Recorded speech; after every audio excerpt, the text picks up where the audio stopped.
Today's stories include EA lost $6 billion in market value, an update on PS5 and Xbox Series X sales and S. And we have fans that have found a secret boss in Mortal Kombat 1. We have all that and more today on Kinda Funny Games Daily.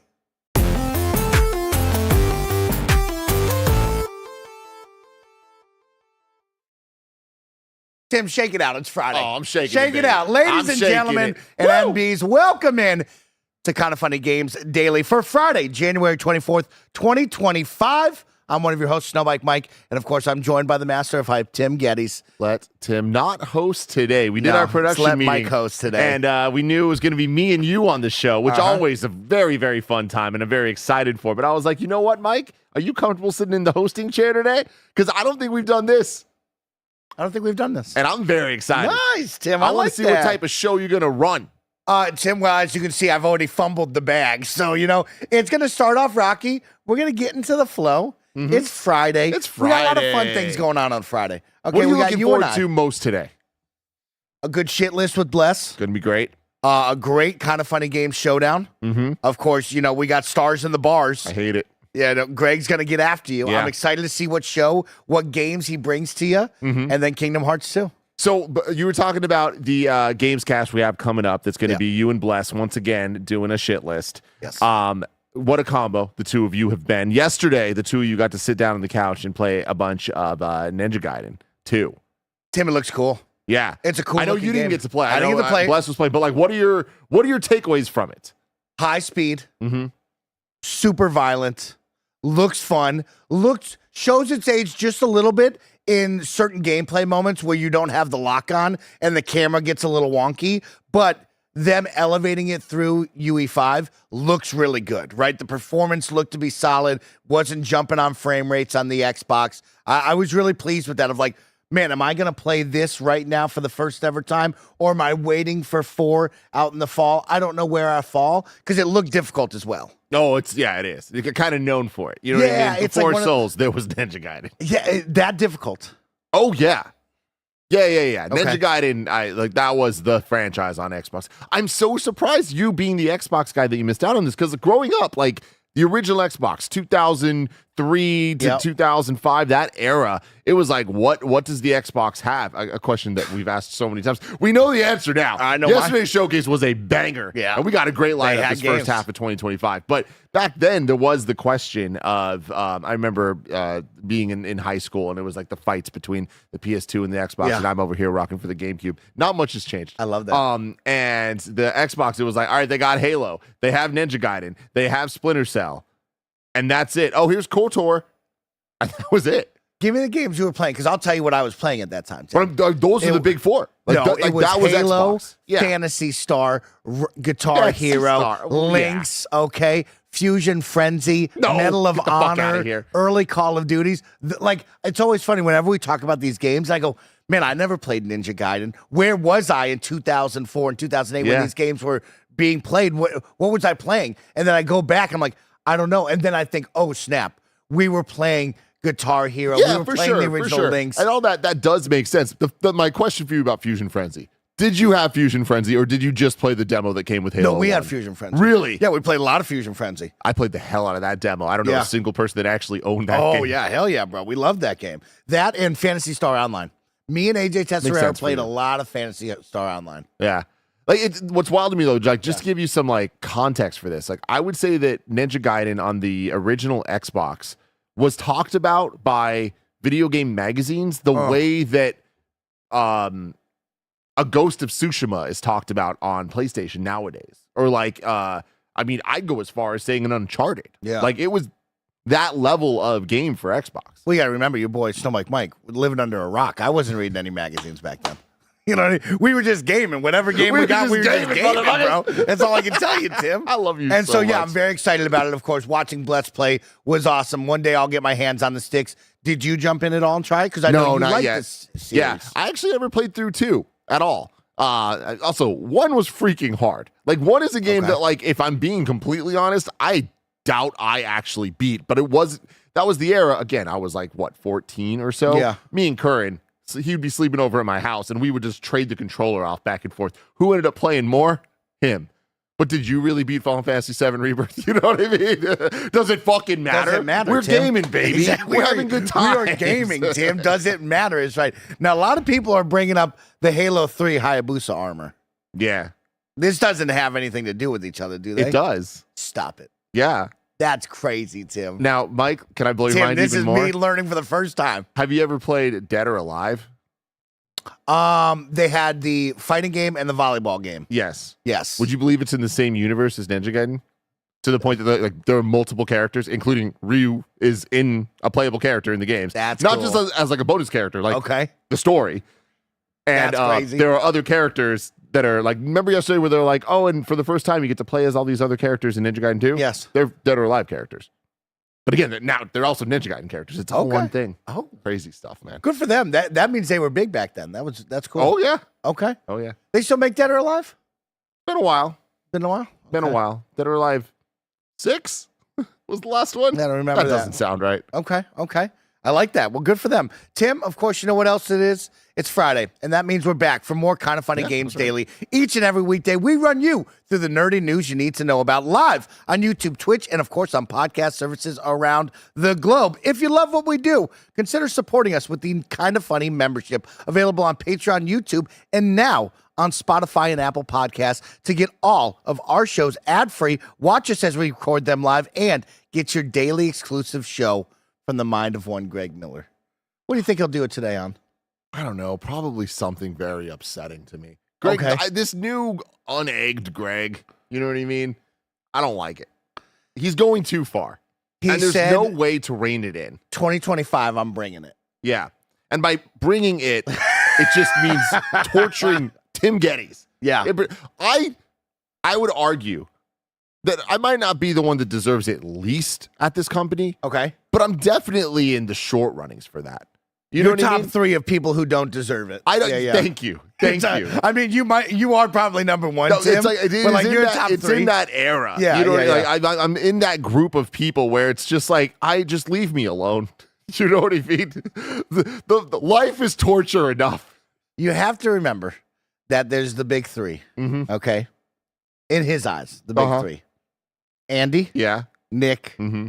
you. Yeah. Big Okay. 3. What does that mean? Like The big 3 just- that he can joke around and with. he knows that he can beat prank. down. Yeah, Yeah. he can buy an OnlyFans receipt, send it to someone's front door.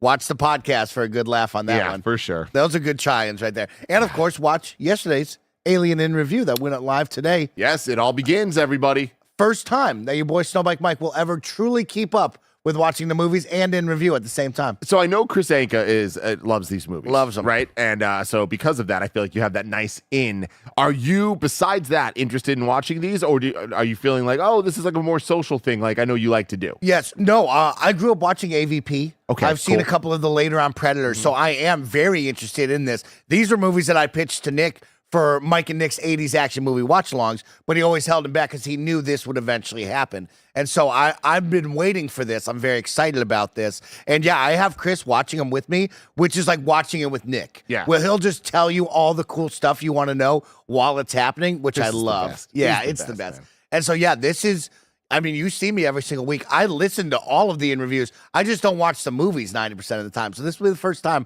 where I'm going to keep up with everything. That's great. And honestly, I recommend that for everybody. This is a very big undertaking doing these Alien movies. I know it's been very requested over the years, and I'm excited, man, because I know there's some really good highs and there's some really low lows, and that usually means a good in review. So stay tuned, everyone. This last movie was really, really good, though. Super high. Of course, we're an 11-person small business, all about live talk shows. Today, you get Kind of Funny Games Daily. Then after that, you'll get a GAMESCAST, which is Mike and Bless giving you. We're going to react to the top 25 games of all time. Hit me with 2 Best sports games. best sports games. Top NBA 25. Street Volume 2. Got to be on the list. Does sports include skateboarding? Yeah, of course. Tony Hawk's Pro Skater 2's probably on the list. You think Kelly Slater's surfing Definitely will be not. on it? Kelly Slater Pro Surfing, Shaun White's Pro Snowboarding. Wait, Do you wasn't even think Shaun Wave White, it was Race someone else. 64 is on there? Oh, Wave Race is a good call. How about Think Hydro how magical Thunder? that game is. Yeah, See, I don't now, know. Here's the fun one. Of course, we'll save it for the podcast. But like, you get into the weeds now of like what is a top 25 sports game because there's, cultural significance. Who's the cover athlete? What did it do at the times? You think of Madden 25 with Madden on there celebrating John Madden. That's a big deal, right? Yeah. But like, what are you adding to the gameplay? Is Sega Soccer Slam going to be on this? Well, so here's the problem with this, with the prompt, and this is often the problem, Mike, as you're going to learn the more shit list you do, is what headspace are the editors in? Like, are they really are they equipped to make this list where they're thinking about the difference between Madden 04 versus 07 versus, you know what I mean? Because that's what you want. Or is this just a list of like, what are 25 popular sports games? You know what I mean? Or even worse, are they just going to say Madden, the franchise? No, you can't say that. Well, you say that, Mike. Just fucking wait till they do. Who wrote this list? And we're going to find out. Of course, after that is today's Game Showdown for your lovely Friday. And then the stream is Kingdom Hearts 2 with me, Snowbike Mike. Of course, if you've been keeping up with my Kingdom Hearts journey, you'll know we are going through it right now. I have finally defeated Dance Water Dance. I'm so proud of water. I danced with water. Came out the other side. I watched Goofy take a boulder to the head. One of the most iconic moments in Kingdom Hearts history. A lot of moments there that we had to talk about. It was pretty wild. So keep an eye on for that. Of course, if you're a Kind of Funny member, today's Gregway is, I don't know, as Greg is coming in later this afternoon. So I'm sure you'll get into the mind of Greg here very, very soon. Thank you to our Patreon producers who support us, Delaney Twining and Carl Jacobs. Today, we are brought to you by Shady Rays and Rocket Money, but we'll tell you all about that later. Let's jump in to what will be and forever is the Roper Report. Today, we have 6 stories. A baker's dozen. Love that. Story number 1. EA lost $6 billion in market value following FC25 and Dragon Age underperformance. This news coming from Andy Robinson at VGC. Electronic Arts shares declined by more than 16% this week and $6 billion in market value following its pre-earnings announcement that EA FC25 and Dragon Age The Veilguard had failed to meet its expectations. On Wednesday, EA warned the market that it would now expect a decline in its live service revenue for its current fiscal year after previously forecasting growth. Primarily, the decline was attributed to an FC25 slowdown during the Christmas period. In addition, EA said that BioWare RPG Dragon Age: The Veilguard, released in October, had missed its expectations by around 50%, with 1.5 million players reached. By Thursday, the publisher had lost $6 billion from its market value of $37.3 billion. Following the pre-earnings news, EAFC generates around $2 billion annually. Reuters reports that around $800 million of that is made up by Ultimate Team. Quote, Ultimate Team has come to be viewed as a near Swiss clock of interactive media bookings growth. If it's stagnant, it puts enormous pressure on EA to fill the void, end quote, says Modif Nathanson analysts. Oh, boy. These are bad numbers, Mike.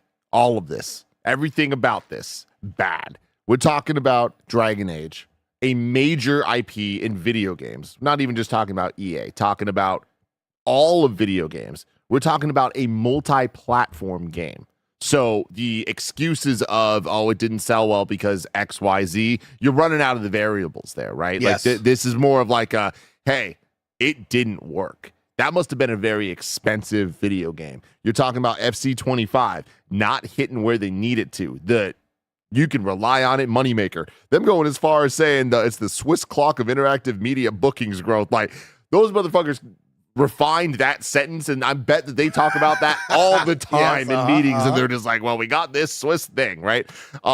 This is scary. Yeah, Tim, this is tough for EA, who really relies on that microtransaction money from, of course, FC25 and a number of their other titles. But I want to start off with Dragon Age, not meeting expectations around 50%. So they sold 1.5 million copies, we expect, with players, but missing that by 50%. They were thinking 3 million they were going to hit, and they didn't hit that target at all. And this was a game that had this was tough. this was hard to watch, a game that I liked. I thought it was a good game to a great game. And there was just so much from social media to then finally getting it to the finish line. I don't know where that didn't hit. I thought that was going to be a mega hit. I mean, yeah, I do think that it is a bit of a surprise that the numbers are as low as they are. I do think that there is a lot of factors against it. I think that we are in a very tumultuous era of video game marketing and how word of mouth at this point works against your game as much as it works for it. And I also just think it is a more saturated market than it's ever been from every level, from AAA all the way down to the indiest of indies, and getting something out there to hit on the critical level, sales level, and beyond that ethereal kind of just consumer acceptance level, right?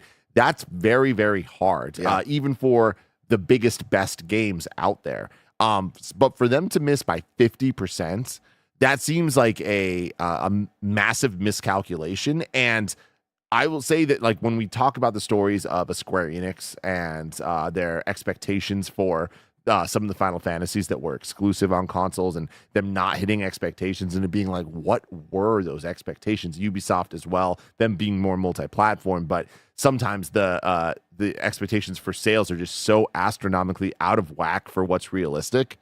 3 million for Dragon Age Veilguard, the first Dragon Age in a very long time, that is a quality game, backed with multi-platform, not hitting that 3 million by 50%. That's a really telling sign of there's a problem in this industry with how video games are being made, because I don't think that is a, oh man, they were expecting too much type situation. Okay. Yeah, I agree with you on multi-plat, right? When I read that, I do expect more than 1.5 million on a BioWare big RPG that should be hitting. It's been, 8 years, almost a decade since the last one. People want this. They want to see what that talented team can do, and it just didn't hit. It didn't seem to catch fire. And like you said, Tim, the gaming market is all over the place. I mean, we are in a stage where people are not getting off Fortnite, Call of Duty Warzone. They're playing games from 12 years ago that they just love and want to be a part of. They're watching streamers play games, and they're following those trends to play Roblox now. It's like, it's a very interesting stage where when you have a talented team like BioWare putting out Dragon Age, a beloved franchise before, and now it just doesn't hit, that makes you scared of, are we on the right path here? And that also leads my mind to, that's why we see Sony do live service games and think that's the way, because you see a single player game like this that you would bet on is probably going to hit, and then all of a sudden doesn't. You go, oh, well, clearly the market doesn't want that. Do we think that maybe the grander audience was maybe a little bit more trepidatious this time around with a new BioWare release after Mass Effect, Andromeda, and then Anthem, right? Yeah. Like, do you think there's a bit more hesitation that gives a bit more context around this, right? Absolutely. Yeah. I still, you're so right, Barrett. I think that, like, that's very important to talk about. But I also think that 3 million still cannot be too lofty of an expectation for a game like this. That again is like, when you're putting that much time, effort, budget, resources, marketing, all of it into this thing, like 3 million for a game of this stature. 3 million's a lot of sales, by the way. Like, a freaking lot. And you talking about people are playing Call of Duty, people are playing their 12-year-old games, all that stuff. People are still buying games. And when we see these big single-player games getting into the 10 million, up to 20 million sales, when you're talking about the big PlayStation stuff, you're talking about the big Nintendo stuff, it's like, it's not like there's not a market of people out there to buy games like this at $70 to amount up to this number. There's so many factors that go into this, but I will say, like, this is one of those things. There's a lot of things you can point to and be like, this is why it happened, this is why it happened, this is why it happened, this is why it might have happened, all that. And they're all right. But the facts are, the expectations were 3 million for Dragon Age Veilguard, and it sold 1.5. That is bad news. And you're coupling that with the other side, the live service side of what you're talking about, of these companies trying their best to make money and try to have consistent revenue with different streams, and they're saying that the FC side isn't hitting the way that it needs to. Yeah. We're talking about EA. Like, we're talking about the big bad wolf of the games industry for decades at this point, and we've seen them kind of turn things around. EA has had a couple major wins in the last couple years, that things like It Takes Two, right? Like having the what's it called? Is it EA Originals? The imprint that it has, like they take swings on different projects and some smaller things that have really hit. But they've also just had a lot of misses. And when you start adding those things up, when you think about all the Star Wars licensing and how bad that fumble was with the microtransaction story of Battlefront 2 a couple years ago.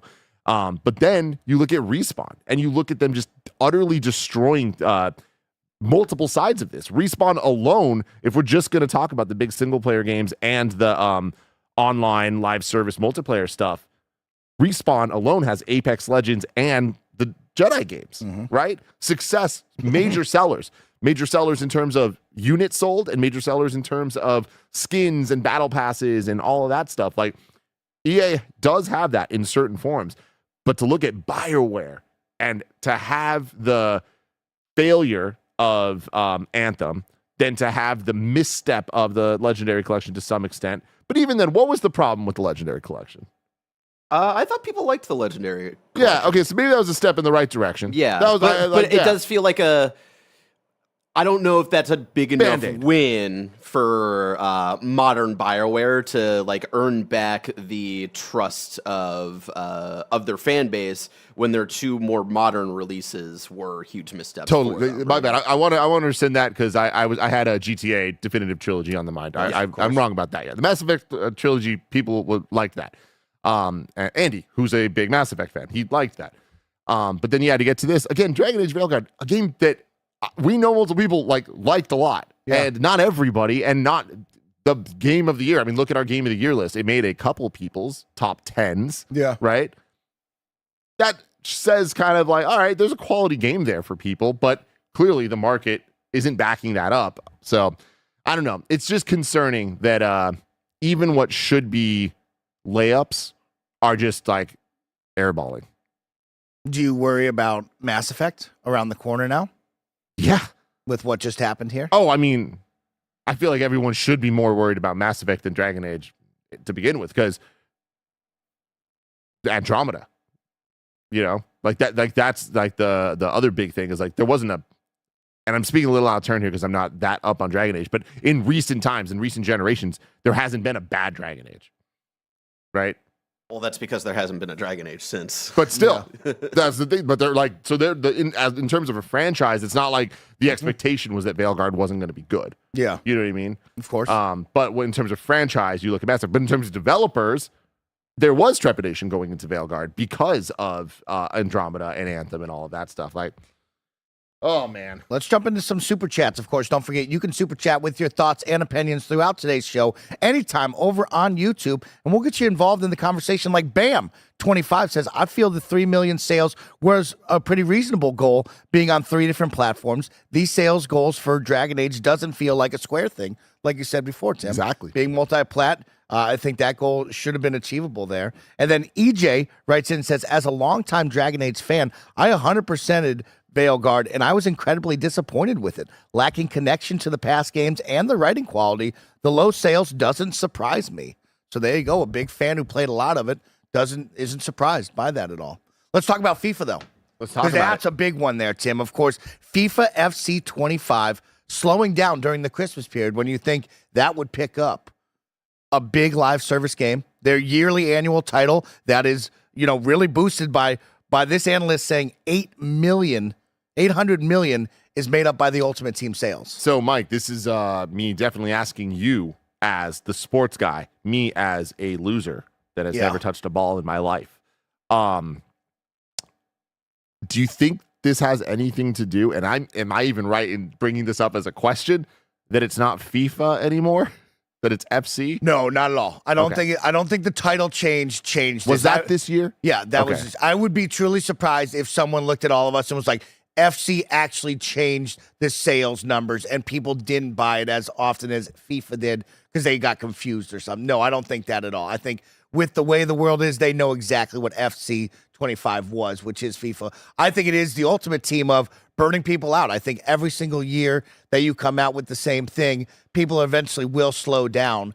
There's no World Cup happening right now. The Olympics drive a lot of that as well. Also, just the day-to-day of, is this exciting? And I think will we see in the next 5 years the slowdown of these card games like Ultimate Team in NBA, in FIFA? This might be a sign of the times that it could be. Yeah. And that is the thing about all of these different systems and microtransactions and even just annual releases of full price games and even just games that are a buy it once and that's it. Like all these different ways of monetizing video game products, there's timelines that I think eventually run out. And as the world and technology changes around them, like you can't just get comfortable and be like, well, it's going to work this way forever. Because like, look what happened to physical media in so many different ways and what's happening to it, even now in video games. But when you look at music and movies and everything like that, right? Yeah. Things just change over time. Like the iPod came out and all of a sudden digital music is the way people listen to music, and that changed how music is made. Spotify comes out, now you can stream anything without even buying stuff. You just have a subscription. That changed how music is made. I think that we are at a point now that the live service kind of the Ultimate Team card-based stuff that has worked so well for 10 years in these sports games, right? Ultimate Team? Yeah, maybe even longer, right? Because I remember those back when I was at IGN. Decade. Yeah, we're definitely at a decade of that.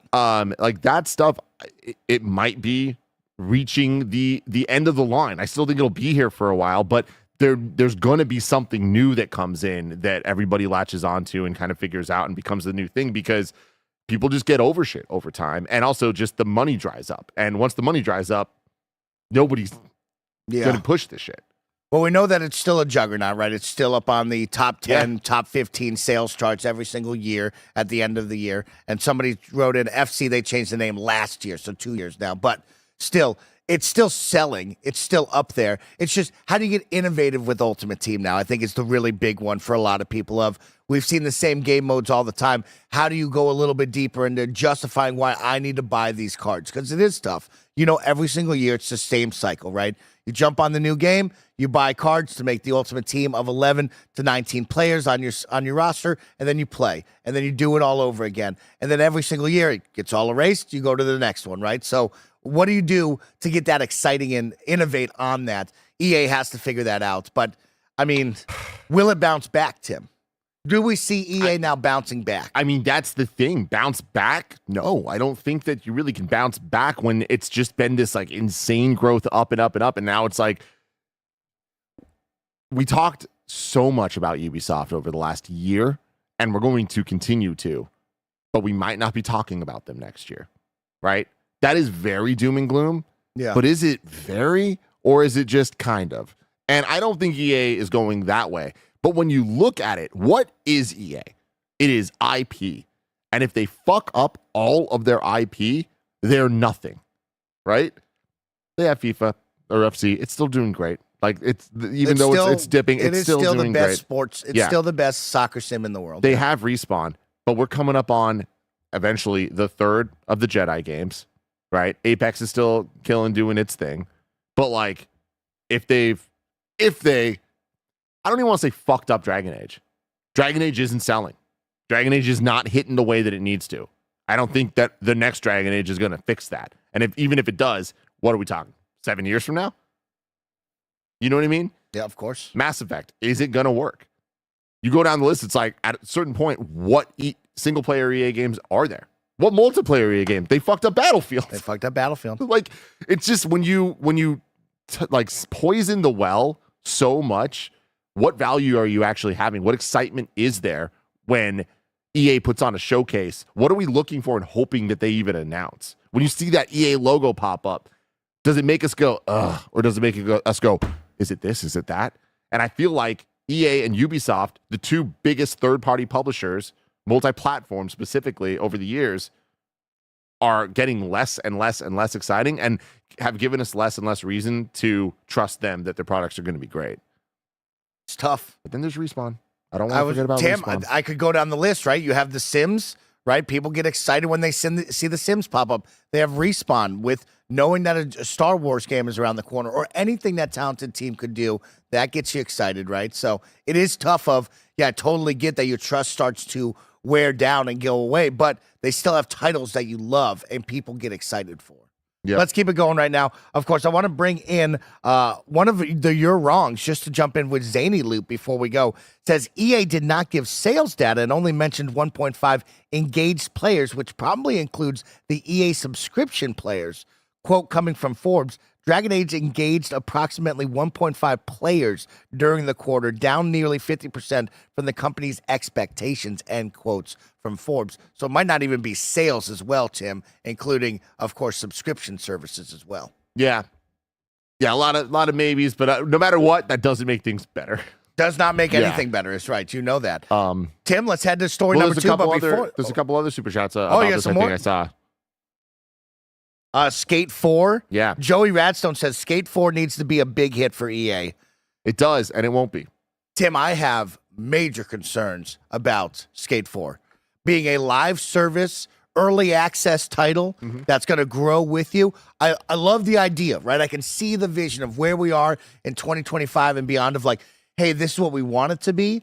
But like as a diehard Skate fan, that's not what I want it to be. I want a Skate title ready to go that is fully made and ready in like actual product. I don't want to just grow with it. I don't know about Skate 4 on this one, Tim. Yeah. I mean, I don't think that they've given us anything since the announcement of it to be like, oh, Hell yeah. exactly, right? Well, we'll see a lot more player testing this year, which is the exciting part. Like at the same time they've been building this, we have not seen it yet. So we are waiting to like get hands on the sticks, see what they're building out. Maybe this is something different where it's like, oh, you actually innovated on this title and made it worthwhile. It is a concern and a worry. Let's jump into... And I just want to be clear. We don't want it to fail. Yeah, like, no, we of want course this not. thing to succeed. Yeah. For sure. It's just, we have our It's doubts. Skate. We fucking It's love Skate. Skate. And someone brought up an interesting aspect to it is like, is skateboarding hot with the newer generation of kids? You know, like are kids jonesing for a skateboarding game today? Because I feel like the success of a skateboarding game today is going to live and die not by our generation, but, you know, kids who are in high school or going into college and stuff. Are they looking for something like that today? I think the reality is as many kids, if not more, are actually skateboarding now than they used to. Okay. But I think that when Tony Hawk's Pro Skater came out, like that changed the game and made skateboarding popular in the mainstream, even if you don't actually skate and you just are like adjacent to the culture to some extent. And that also happened during the X Games era of it, like if Tony Hawk landed in the 900, like there was that perfect boom in the late 90s, right? I think that now it is just, it's less of like a counterculture thing and it's more just part of culture, you know? So I think the numbers are there, but I just don't know if the a video game necessarily is going to be backed by the people that actually skateboard. I think it's going to be more, it needs just to be a great video game. And I think that that's a very tall order for EA Skate 4 in 2025. So we'll see. Let's kick it over, of course. Hey, it's Friday. Thank you all so much for tuning in and supporting us. We're very excited to have a great Games Daily with all of you. We will come back right after a word from our sponsors. this episode is brought to you by Shady Rays. Get ready for the season ahead with quality shades built to last. Our friends over at Shady Rays have you covered with premium polarized shades that won't break the bank. Shady Rays is an independent sunglasses company offering a world-class product rated 5 stars by over 300,000 people. They have hundreds of options to choose from, so you're bound to find the perfect pair to match your style. Plus, if your shades ever go missing or take an unexpected hit, don't sweat it. They have the most insane protection in all of eyewear. Every pair is backed by lost or broken replacements. If you don't love your shades, exchange them for a new pair or return worry-free within 30 days. Y'all know I've been outside a lot in the sun playing Pokemon Go, and it's such a great experience wearing my Shady Rays when I'm out and about looking dope. Exclusively for you, Shady Rays is giving out their best deal. Head to ShadyRays.com and use code FUNNY for 35% off polarized sunglasses. Try for yourself the shades rated 5 stars by over 300,000 people. That's ShadyRays.com. Use the code FUNNY. This episode is brought to you by Rocket Money. You sign up for something, forget about it after the trial period ends, then you're charged month after month after month. The subscriptions are there, but you're not using them. In fact, 85% of people have at least one paid subscription going unused each month. Thanks to Rocket Money, you can see all your subscriptions in one place and cancel the ones that you're not using anymore and save more money. Rocket Money has helped multiple members of Kind of Funny learn that they are still paying for things they totally didn't even realize. Rocket Money is a personal finance app that helps find and cancel your unwanted subscriptions. It monitors your spending and helps lower your bills so you can grow your savings. Rocket Money has over 5 million users and has saved a total of $500 million in canceled subscriptions, saving members up to $740 a year when using all the app's premium features. Cancel your unwanted subscriptions and match your financial goals faster with Rocket Money. Go to rocketmoney.com/kindoffunny today. That's rocketmoney.com/kindoffunny. rocketmoney.com/kindoffunny. Snowbike Mike has turned into Andy Cortez. Why? Oh, man, Tim. Everybody throw out the visual triangle. Should have made an emote, probably, to prep for this moment. Prep for this momentous occasion. It's finally here. It's finally here. The GeForce RTX 5090, courtesy of NVIDIA. This is the card, everybody. No, just kidding. It's not the Give card. a dog a bone, everyone. But what's really cool about this, Tim, is Kevin made a great observation earlier that the 4090, that you, if you want to bust that out, Tim, is almost as thick as the 5090 box. That's wild. Like, if you turn it sideways, like, you know, like, it's like, the box is just a little bit thicker than the actual 4090. Shout out to NVIDIA for sending us an RTX 5090. Let's get in there, dude. Let's get in here, everybody. This is a little unboxing that we're gonna do right quick. Oh! I feel like I'm uncovering some sort of like Uncharted puzzle or something. Look at that. These little slots come out. So, one thing that was really nice is they also send out like just kind of info about even just the box, the case, right? And the little thing it came in. It's all it's 100% plastic free, made of paper fibers. And it's inkless. And it is inkless. No ink. There's no ink. Yeah. It is without ink. Pretty damn neat. But who cares about the box, right? Yeah, get in there, dude. Card me up. Let's get the freaking... another little compartment right here, Tim. Yeah. There's a little riddle in here. Just kidding. Open this little sucker up. Take off that front case. Oh, my God. It is a tiny boy. And here it is, Tim. I love that we're at a point that this is what I consider a tiny graphics card, but it is. Dude, wait, compare it to this. RTX 5090 in my hands right here. This is not going to be a Greg Miller bit where I pretend to fall on it and break it. This is an actual 5090 in my hands right now. And it's look at the thinness difference. Put it down here. So one really, really cool thing is the RTX 4090 is it's got the big fan, right? Oh my God. The 5090 has 2 fans, Tim. It's got 2 fans in the son of a gun, all powered with, them doing, hey, we'll render 1 frame for you, and then we'll use our insane AI to render 3 additional frames in addition to all of the other pixels on the screen that you may want. I'm freaking really excited to get this sucker going.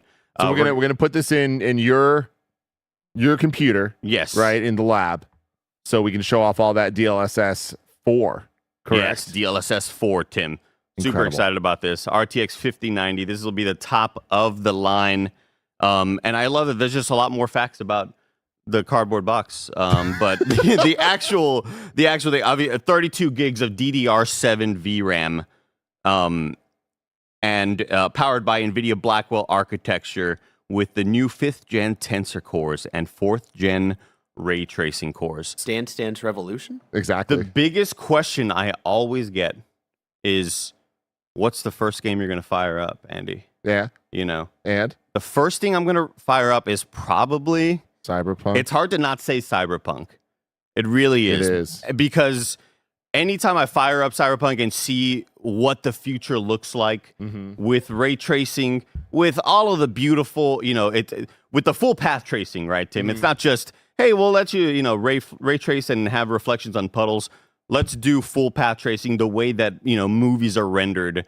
I'm super stoked to kind of see it in action, in addition to seeing it in action with all of the brand new bells and whistles that DLSS 4 affords you. Dude, this reminds me of like the Crazy. PS3 and then the PS3 Slim. Yes, it's so wild.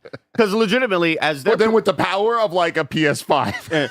As they're presenting this on stage, I'm expecting this thing to be 7 times as thick as the RTX 4090. Because I remember when Jensen showed off the 4090 back in the day, I was like, whoa, that thing is freaking huge. Chonker. How the hell is that gonna like? My old case, I couldn't have fit a 4090. Yeah, but this is just a good old 2-slot. Yeah, a little 2-slotter right here, but it's also just incredibly thin, meaning that like if you have any other slots on the back of your PC that you might want to put your Elgato capture card or whatever other sort of trinkets you want to attach to your motherboard, this is going to afford you a lot more space as well, while giving you actually better kind of cooling because of the 2-fan setup. And looking at the ports here, we got so there's 3 DisplayPort 2.1, 1 HDMI 2.1, and then thanks to the Blackwell architecture's innovations and DLSS 4, the 5090 outperforms the 4090 by 2 times. Absolutely buck wild. There we go. Very excited. Andy, get out of here. It's all get it fan. installed. Kevin, can you get this thing installed? It's like a hoverboard, Tim. When you see what's happening. It's like a hoverboard, dude. So cool. So excited about Welcome this. back to the stage. Thank you, Snowbike NVIDIA, Live. Thank for you, Andy. sending us one and for letting me geek out about it. I'm so stoked to play some games. So cool. Looks great, Tim. Should we I'm have so NVIDIA excited. send us something every day just to get Andy out of bed before noon? Yeah. Hey, that'll be good. Well, let's get him his. He's waking up advance early. his He likes frames. waking up early, he says. He likes waking up early, he says. Before noon, He it's says. funny. Tim, let's jump in. U.S. PS5 sales are pacing ahead of PS4, while Xbox Series lags behind Xbox One. This coming from Jordan Midler at VGC. Story number 2. PS5 console sales are tracking ahead of PS4 in the U.S., while Xbox Series console sales lag behind Xbox One. That's according to Matt Piscatella, executive director at video game industry analyst at Circana, formerly NPD Group, who has summarized the latest U.S. sales data. In the company's latest monthly sales report, which was published this week, Piscatella noted that PS5 unit sales are now tracking ahead of PS4s at the same point in both consoles' life cycles. On the other side, Xbox Series console sales are lagging behind the Xbox One, which itself fell behind the PS4, highlighting the widening gap between the machines. Quote, through each console's first 50 months in the U.S. market, life to date, ending December 2024 for both Xbox Series and PS5, PS5 lifetime unit sales are 7% ahead of PS4's pace, while Xbox Series trails Xbox One's by 18%, end quote, wrote Piscatella in a thread on Blue Sky. Though 38% through 38 months in the U.S. through December 2023, PS5 led PS4 by 6%, while Xbox Series trailed Xbox One by 13%. In August, Sony reported that the PS5 had sold 61 million units, while Microsoft doesn't report hardware figures. A report in the Wall Street Journal claimed in September that the Xbox Series consoles had sold around half of what the PS5 had managed at the time. Piscatella posted that December video game hardware spending dropped 29% to $1.1 billion. Quote, spending on PS5 hardware fell 18% when compared to December 2023, with Xbox Series and Switch each declining by 38%. Annual spending on the video game hardware finished 25% lower than 2023 at $4.9 billion.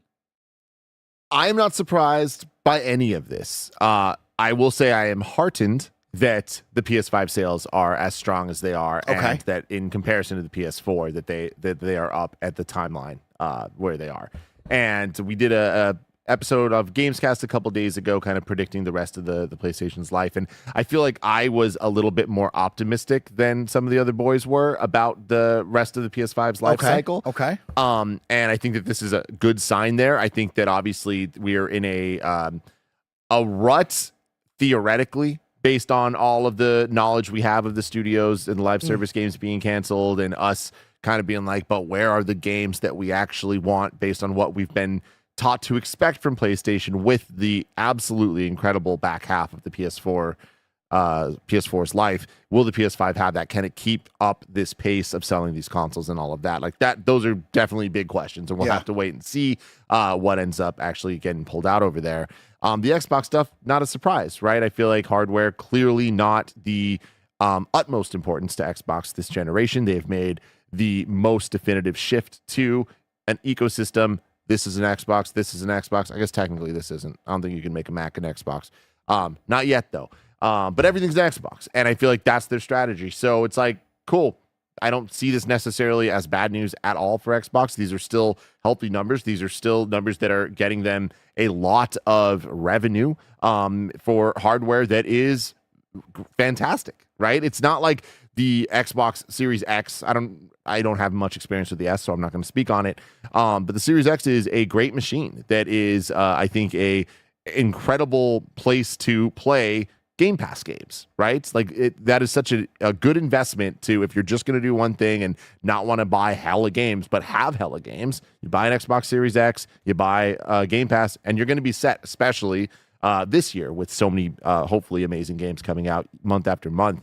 But even if you don't want to do that, get Game Pass somewhere else, and they're fine with that. Like I think that's this is not a this versus that. There's apples and oranges here, more than there ever has been. But I do think that it is good that PS5 sales are pacing ahead. That I think is not necessarily something that is a guarantee when we're following up story number 1 of EA not reaching expectations. Of course.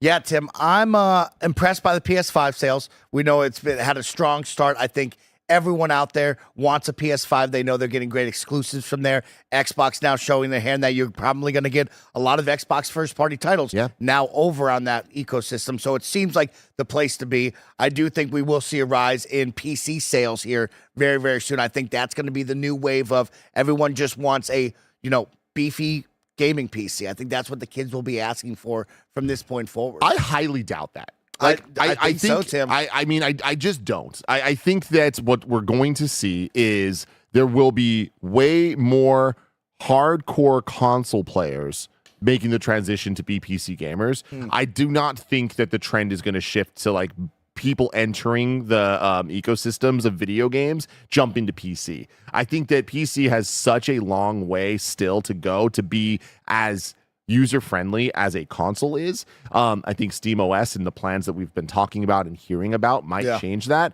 but they haven't yet, and I won't believe it until we see it.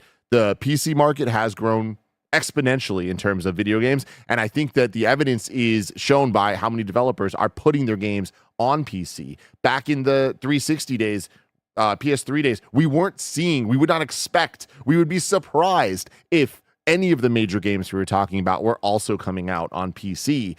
There were PC games, and then there were console games, and then there was a couple that would go back and forth like a Call of Duty, but that was before Call of Duty is what it is now. And I do think that Call of Duty was a major shift towards the publishers seeing viability in releasing games on PC. Yeah, and then the other thing, Mike, I get what you're saying, because yes, a lot of kids are talking more about wanting a PC, more so than I would say like our generation, like growing up did, right? Like it was all about the consoles, and PC has only grown more and more and more since then. But it is also affordability as well, whereas the console market is still way more affordable than the PC market that a lot of these kids really want to get into, of more higher end PCs that can play crazy, ridiculous games, but maybe also at the same time, they're really just wanting to play Fortnite, right? So while there is a want from a newer generation of PC stuff, I do feel like families who are buying these things for their kids are probably sticking to the thing that is more affordable.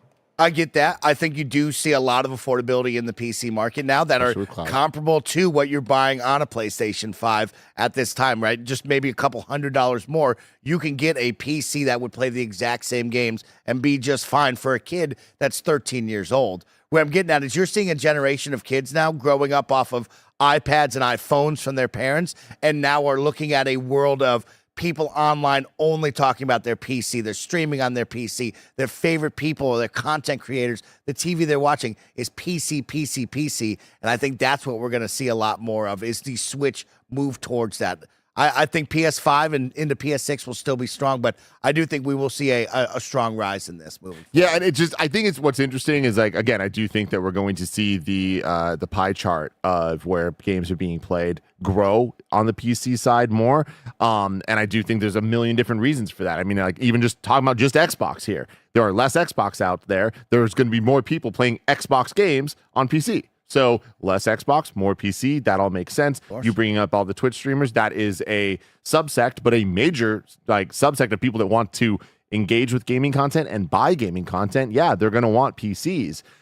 So that all makes sense. But I don't think that, while I believe that we are going to see a world where digital eclipses physical game sales by it already is at a ridiculous amount. Like, I think it is going to eclipse it to the point of just being like undeniably the majority across the board.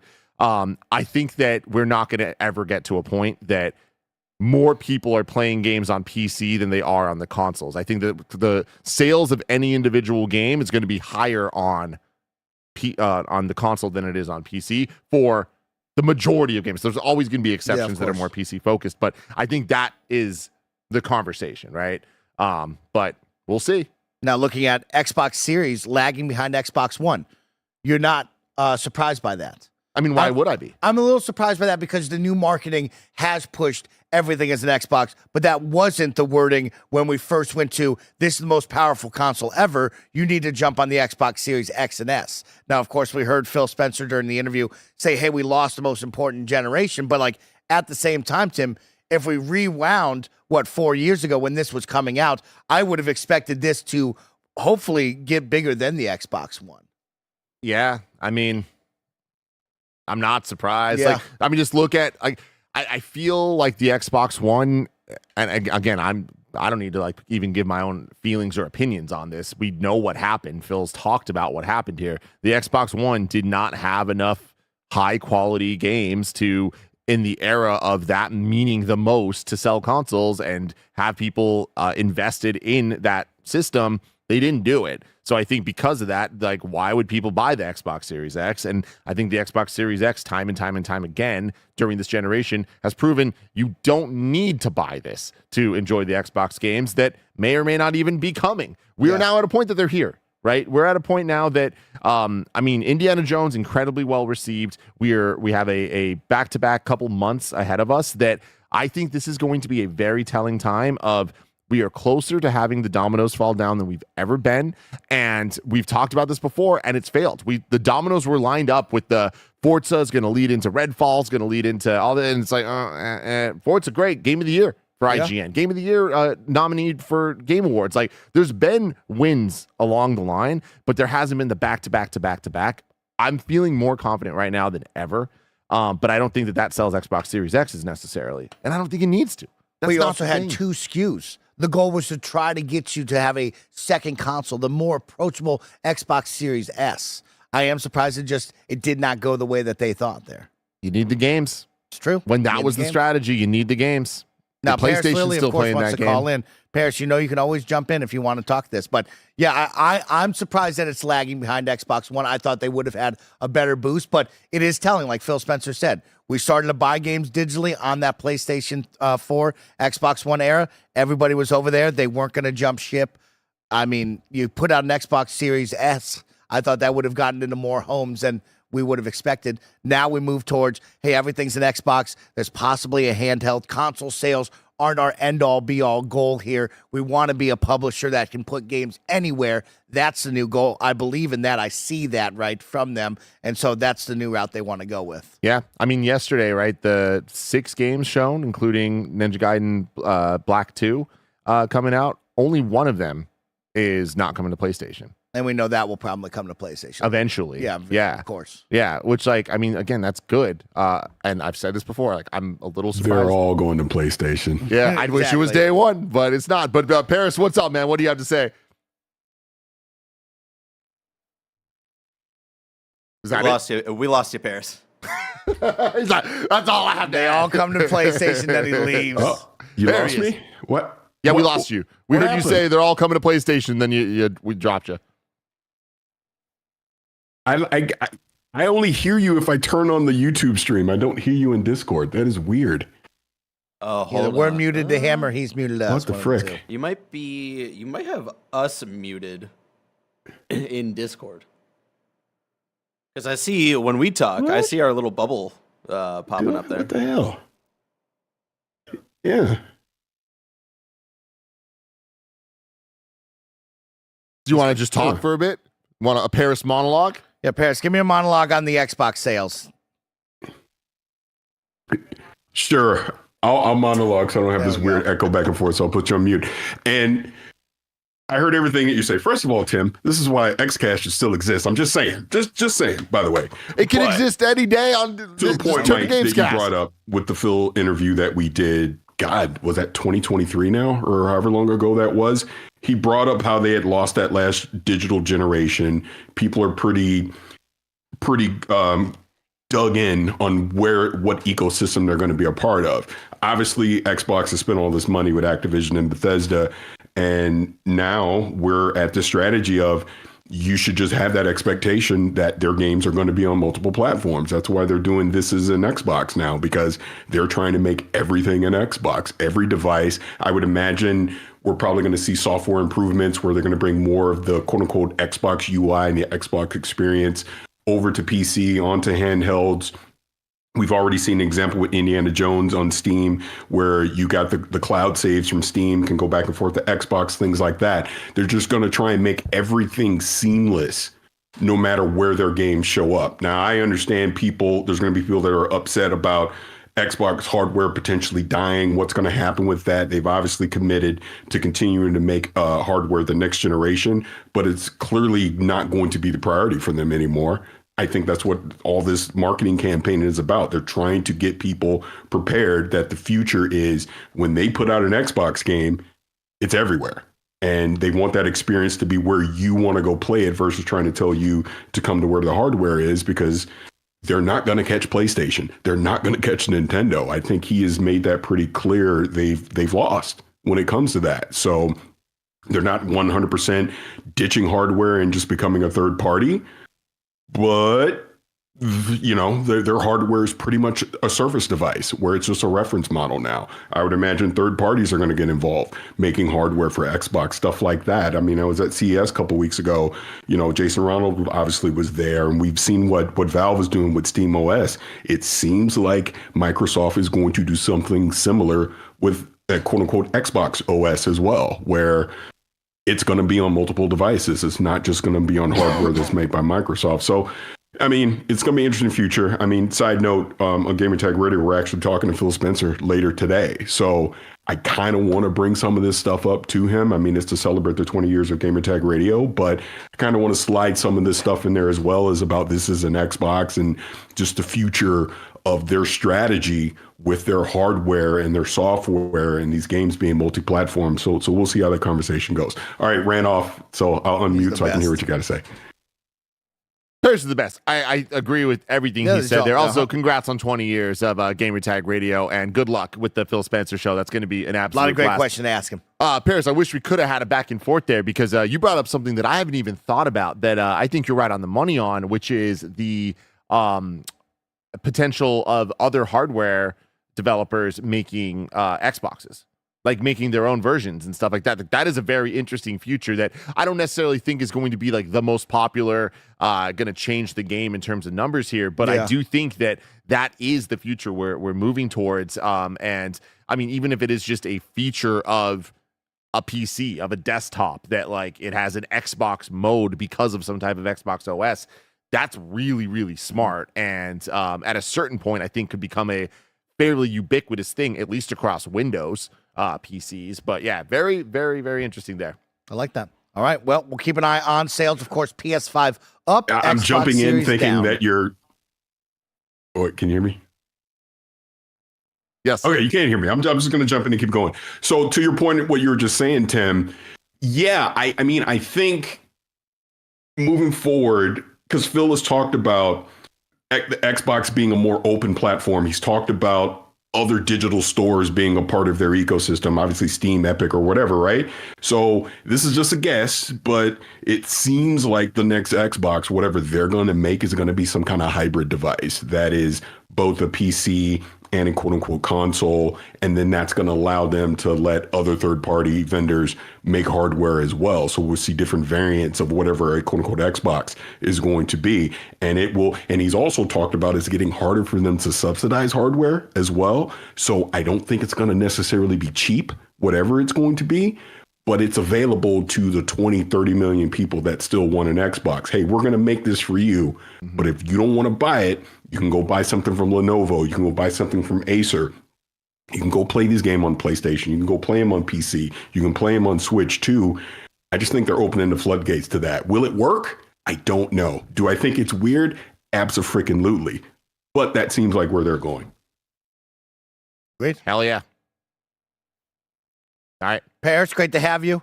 Have a wonderful day. Have a great interview. Congratulations on 20 years. Story number 3. Story number 3. The Video Game History Foundation makes its digital library available to the public next week. This coming from Chris Scullion at VGC. The Video Game History Foundation, the VGHF, is making its digital library system available to the public for the first time next week. The first public version of the library will launch on January 30th, offering digital access to some of the foundation's exciting special collections. Quote, after years of collecting, cataloging, and digitizing video game history materials, the VGHF is finally opening the virtual doors to its library wherever you are, end quote, the foundation said in the statement. The news was teased with high-res images featuring Donkey Kong arcade flyer artwork and Final Fantasy VII artwork.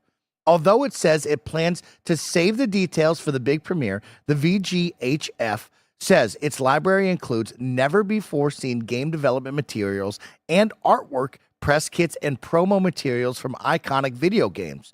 It also says it will feature access to more than 1,500 out-of-print video game magazines, which will be fully text searchable. Dude, this is the coolest thing ever for Tim, someone like let him Tim know, Geddes. Tim.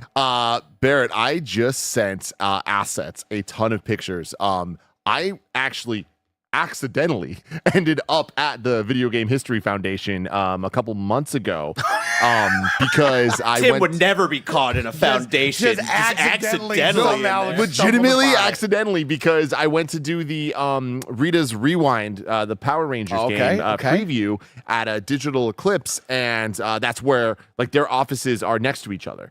And after we played, they were just like, "Oh, like Tim, their PR guy was like Tim, I know you love like old video game magazines and stuff. You want to see something super cool?" And I was like, "Sure." Like, where are you taking me? And he take me through a whole bunch of like hallways and stuff. And then I end up in this room that was just bookshelves covered with every single Nintendo Power, Electronic Gaming Monthly, Game Port. Like, that's the first issue of Game Informer ever. Like, they had every single issue of every video game magazine ever made. And on top of that, like so many like super rare things that like flyers and booklets and promotional materials from like every E3, every CES, everything. Like, this is just history of all of this stuff. On top of a ton of like video games that only one copy exists of, like prototypes of stuff, like very, very, very cool stuff. And they were telling me that they're working on digitizing it all. So we're here. It's happening. We're here next week, January 30th. Yeah, like being in this room, like I was overwhelmed, man. Like, I had to kind of play it cool. Like, it was like, this is insane how much is around me that I just could sit there forever reading stuff. And now I don't need to sit in that room. I'd be able to do it here. Well, anywhere. January 30th, you'll be able to have the digital access into the cool history museum. So you'll be able to jump in and have some fun. Tim's seen it, so he's telling you how cool it is. It's great. That's awesome. Let's move on to story number 4. Mortal Kombat 1's secret Floyd fight has breathed new air into the game. Wesley Inpool at IGN has wrote. Mortal Kombat 1's big Conan the Barbarian update launched this week, and with it came the arrival of a secret fight with Floyd, the pink ninja developed by Ed Boon, Ed Boon had been teasing for years. Not only that, but if you defeat Floyd, you unlock cool exclusive rewards, including the coveted new stage. But how exactly do you trigger the secret Floyd fight? Players are working together to try to crowdsource the answer. This community effort, led by Mortal Kombat modder and data miner, The Thinny, has done much to unravel the mystery, but the exact process remains unknown. Here's what fans have worked out. A number of Floyd challenges must be completed before the fight with Floyd triggers. How many? No one knows. Which challenges must be completed and in which order? Tim, no one knows that either. Worse, it appears different for each player. That's not much help, is it? Hell yeah. It appears to be the case that you don't have to complete all 37 Floyd challenges to fight Floyd. It appears to be the case that players have different, quote, active, end quote, challenges. So there isn't a single process fans can rely upon. It's all a bit confusing, but the best advice right now is to do as many of these challenges as you can, and eventually, hopefully, you'll fight Floyd. What is clear is that the Floyd fight has breathed new air into Mortal Kombat 1. The new stage, the field seen in Mortal Kombat 1's announcement trailer is gorgeous. So the reward is worth all the effort.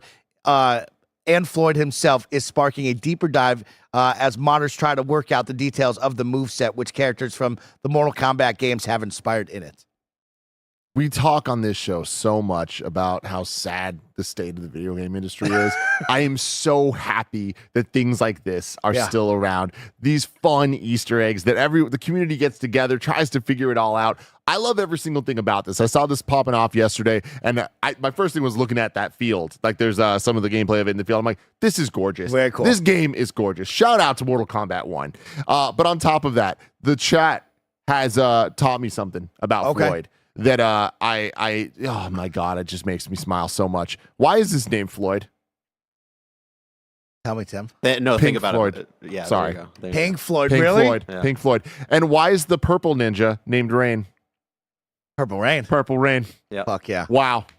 Congratulations. Ed Boon and the team over there cooking. Look at this level, though. There's so much compression and shit, but like, imagine this on so much compression, proper HDR, like 4K. Like, holy crap, man. I need people to figure this out so I can boot it up. And I mean, also shout out to Conan, looking good too. Shout out to Conan. They always add the coolest characters in that game. I love that. I love when they add the crazy ones. Well, there you go. Go out there and get that one if you can.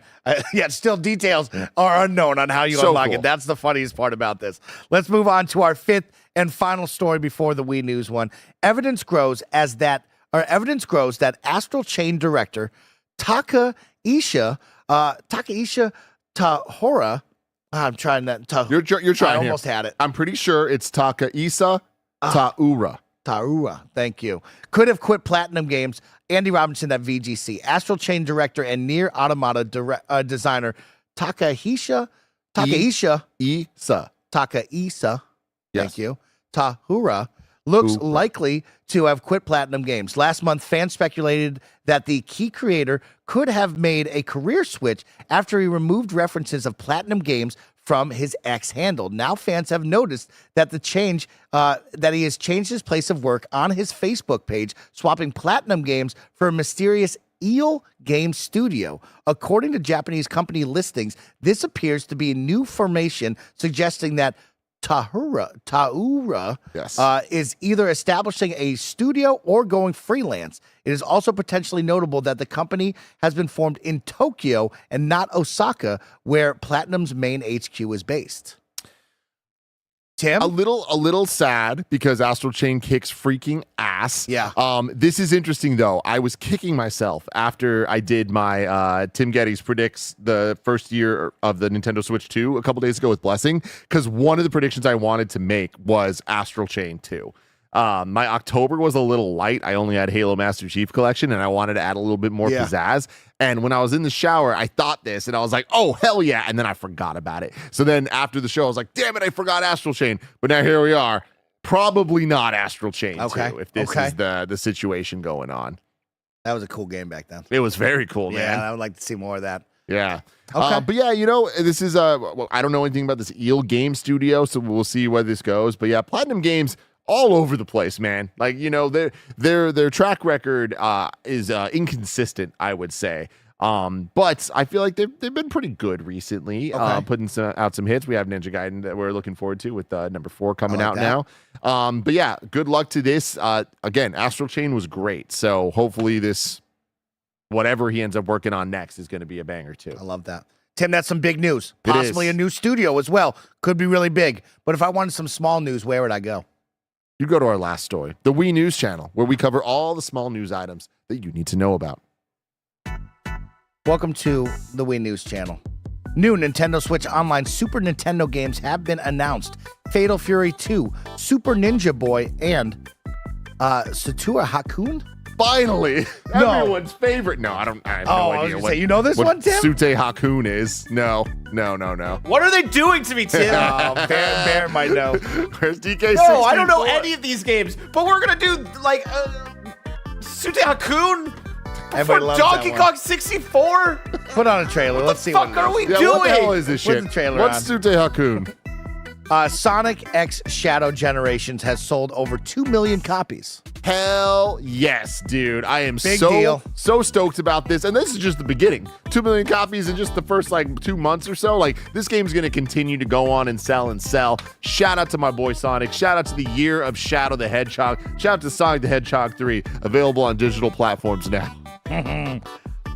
Tokyo Extreme Racer surpassed 14,000 concurrent players on Steam on launch day. I need to check this out. It looks freaking awesome. I don't know dude. what this is. It's an old game franchise that they brought back and like modernized, and it essentially just looks like a dope ass Need for Speed Underground. Yeah, yeah, dude, it's cool. It's real Okay, cool. If okay, you like Tim. cool cars and neon lights, have I got the game for you? Damn, okay, Tim. Yeah. Show Mike this. Come on, man. Okay. Let's go. I'll check it out.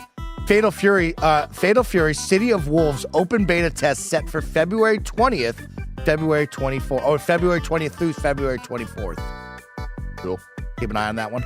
And Genshin Impact 5.4 Moonlight Amidst Dreams launches February 12th. Congratulations. All you Genshin fans out Blessings. Super excited for that one. I'm sure he is. there. Tim, let's jump into some of the super chats that I have saved for the end of the show. Snow13 says, love you guys. My KFG 10th anniversary shirt came in today. Can't wait to check it out when I get home from work. Hell yeah. Thank you so much for your support. AK writes in and says, Tim, please give Ender Magnolia a shot. Cool Metroidvania that just released with great music. I love the first game, but it felt very overshadowed. Okay. Ender Magnolia. I'll have to check that out. CJ Splitson says, I just want to know where Tim got his MGS shirt. MGS shirt. I mean, I think he's wearing a Mute t-shirt today. Mewtwo. Yeah. I don't know what MGS is. I mean, That maybe shirt is sick though, Tim. maybe Blessings Metal Gear Solid shirt yesterday. Oh. Well, Yeah, But he says Tim. You got a Uniqlo. CJ. Tim. I don't know. I got this from Instagram. I don't CJ wants I to don't know. CJ's writing Metal Gear Solid in the chat right now. Oh, I did buy a Metal Gear Solid shirt a couple weeks Okay. ago. I also got that on Instagram. Oh, Instagram. Yeah. There you go. There you go, That's CJ. good stuff. Just speak Metal Gear Solid into your phone a couple times. They'll figure it out. Jeff Bull Jr. says, Mike, I've been seeing you stream Silent Hill 2. Can you give some quick thoughts with it? It's my personal goatee of 2024. Great game. Tim, have you played this one at all? Silent Hill 2? No, not the Fantastic. remake. No. It's well worth your time. You got to play it. So much fun. Creepy music and setting and tone. Always keep me on my toes. Scary, horrific monsters right there. Looking for my dead wife, you know? It's fun. Classic. Great Tales time. old as time. Colton says, first super chat, able to watch live for the first time. Keep up the great work. Also, awesome shirt, Tim. Soup Thank you. writes in and says, Tim, thanks for the Prince of Persia Lost Crown recommendation. A series I never cared about, is one of my favorite games of all time now. Also, thanks for the Kind of Funny crew for keeping me up with the truck all night. Shout out. Choo choo. Choo choo, Tim says. ES wrote in and says, in a year with genre-defining RPGs, being a decent Western RPG just wasn't enough. Dragon Age the Veilguard there. Yeah. That's unfortunate. I'd love to know, what were the sales on Dragon's Dogma 2? Where did that sit? How did that go? Yeah, we didn't really That was get one we didn't much. really talk about towards the end of the year. Yeah. Kicked off the year talking a lot about Dragon's Dogma 2, but did not see much conversations at the end. Yeah, I mean, Capcom, I don't think normally talks too much about the games unless they're like astronomical record-breaking stuff until they do their big like annual financial thing. So yeah, Bear brought this up here. Is we have as of April 2nd, 2.2 million, right? Okay. 2.5.